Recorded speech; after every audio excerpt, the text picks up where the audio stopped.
The United States was at war for 20 years, the global war on terrorism.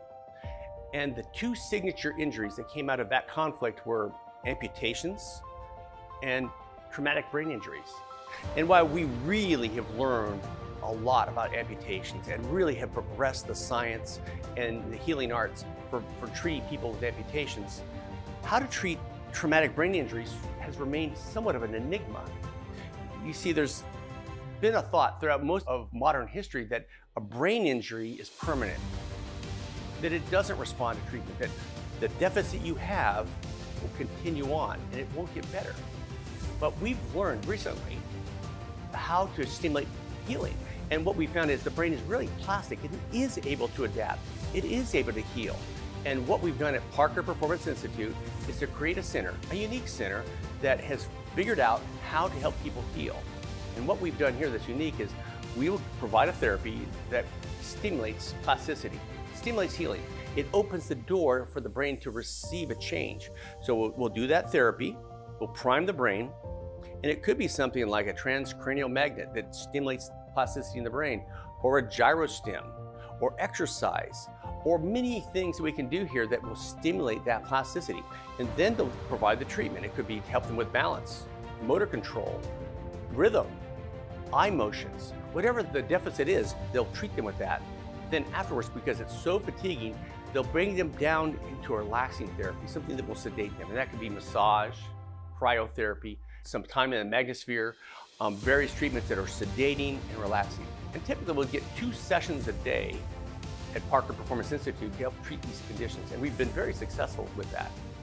Now I'd like to explain what traumatic brain injuries are and what a mild traumatic brain injury is. The word mild kind of trivializes it, like it's not that bad. Now, a severe traumatic brain injury may have grave impacts and debilitating effects. For a mild traumatic brain injury, you might see somebody, you can't really see the wound. It's in there. They have impaired function. They might have emotional disorders. They might have post-traumatic stress. They might have brain fog and have balance issues or visual disorders. So what we try to do is find out what functions are being impacted by that brain injury and correct them. Now I'm going to show you a blast that takes place 2 miles away. And as you watch this video, you're going to see a blast wave coming across the desert at thousands of feet a second. Let's watch this as it goes off. There goes the blast. Oh. And watch the line of sand as it travels at thousands of feet a second and hits this young man. So virtually everybody who's been downrange in the global war on terrorism, whether it's Afghanistan, Iraq, or one of the many other places that troops have served, has experienced this. Now I'm going to show another video, an animation that will depict what happens when a blast of this sort takes place. There's that blast wave. And that blast wave travels through the air and it travels through your brain. The brain is affected. There'll be a shock wave that goes through the brain. And since the brain has gray matter and white matter, and they have different consistencies, there'll be a shear that takes place. The blast wave will not travel uniformly through that material. So what we'll find is it creates a shearing force. Now, there's neurons or nerve cells that cross between the gray matter to the white matter.